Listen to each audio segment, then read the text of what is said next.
vous demande d'accueillir l'Aveyronais, le grand Régis Gailleul.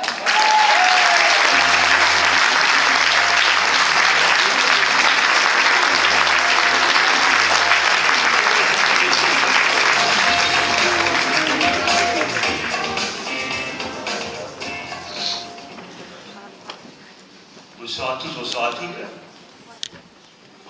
Et ce soir, c'est un immense plaisir personnellement d'être là avec vous tous, les citoyens du Midi, aux têtes de Philippe Sorel, bien entendu, et les têtes de liste départementales que j'ai connues petit à petit, donc, au fil des mois et des semaines, des mois qui se sont précédés.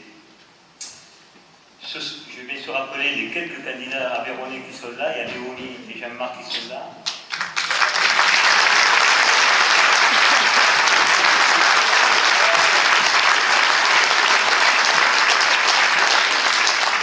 Excusez bien sûr ceux qui ne sont pas là ce soir. Marie-Madeleine, Cyril, Bernadette, Séverine, oui, exactement, qui est bien loin. Il y a d'autres Séverines. Voilà, Jean-Marc et voici Léonie.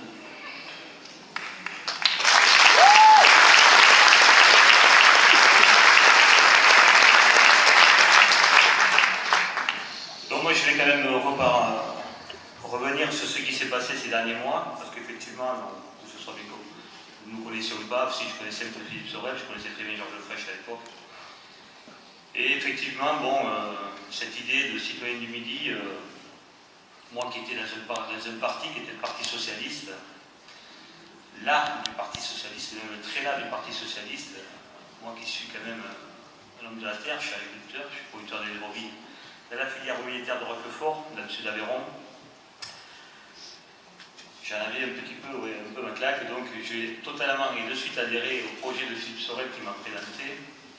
Mais sur le coup, je me disais, où va-t-on, que va-t-on faire et comment ça va se passer. Alors effectivement, c'était, je me disais, on ne va jamais y arriver. Mais je connaissais pas la ténacité, la pugnacité de Philippe. Et effectivement, petit à petit, les uns des autres, on s'est entraînés et on est allé effectivement dans un premier temps chercher les 12 têtes de liste donc, dans les départements de cette nouvelle grande région. Et puis il a fallu bien sûr bâtir les listes départementales et petit à petit on sentait bien que ça prenait, enfin moi sincèrement je le sentais, et on est arrivé à un résultat exceptionnel, une aventure humaine tout simplement, citoyenne mais aussi humaine, et des liens entre nous se sont créés au fil des semaines pour aller au combat, au même titre que les grands partis politiques. Je vous l'ai dit, je vous le répète, moi qui ai connu des campagnes, j'ai été élu donc avec Martin Malky à 2 reprises, où ça n'avait absolument rien à voir en termes d'état d'esprit. J'étais là, militant depuis toujours. On voyait quasiment les mêmes bagarres depuis 25-30 ans dans les partis, et les gens se détestaient entre eux. Là, sincèrement,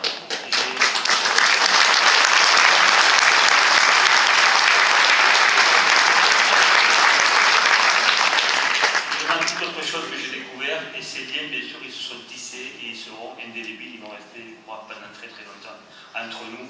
Et là, vraiment, je crois que le 9 novembre, quand Philippe a déposé en préfecture de région les listes complètes, ça a été une première victoire, c'est notre victoire. Ouais!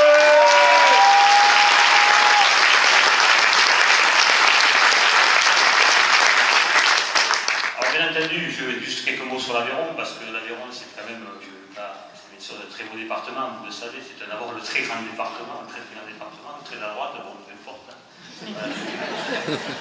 Mais d'abord, si on revient à l'acte de la décentralisation en 1984, pourquoi l'Aveyron s'est retrouvé en Midi-Pyrénées, alors qu'il aurait pu très bien se retrouver à Languedoc-Roussillon, parce que quand on est à Millau, on est à 1 heure de Montpellier et à 3 heures de Toulouse. À l'époque, ça avait fait des cris, des pleurs, des grincements de dents. Donc aujourd'hui, on est tout à fait satisfait à Aveyronnais de se retrouver quasiment dans l'épicentre de cette nouvelle grande région, donc Languedoc-Roussillon, Midi-Pyrénées. Et bien entendu, des synergies vont devoir rapidement se créer entre ces deux régions pour amener tout l'intérêt que peut amener la puissance de feu régionale donc, à nos concitoyens. Je ne vais pas être plus long, juste un petit mot sur l'agriculture, parce que quand même c'est mon métier. Et d'abord, la région, c'est d'abord la compétence économique. C'est l'agriculture qui, moi je l'ai calculé à la louche, elle va peser 13 milliards d'euros, donc dans la balance, c'est pas neutre. Ça va le poumon de l'économie dans notre grande région. Et là, bien sûr, il va falloir être très très compétitif avec des financements régionaux, mais aussi la région gère les fonds européens, notamment le FEADER sur l'agriculture. Donc là aussi, la région a vraiment un rôle énorme à jouer pour être la pompe d'amorçage des projets d'agriculteurs, que ce soit en production animale, végétale, agriculture ou autre, lait ou viande. Donc je crois que là-dessus, l'enjeu est énorme pour l'agriculture. Et là, je rejoindrai bien sûr les propos de Rose par rapport à ceux qui veulent sortir de l'Europe. Ça serait une erreur monumentale, je dirais, aujourd'hui d'ailleurs, parce qu'en plus de ça, cette grande région sera frontalière avec la Catalogne, il ne faut pas l'oublier, il faut pas oublier le voisin, la pandémie qui est Barcelone.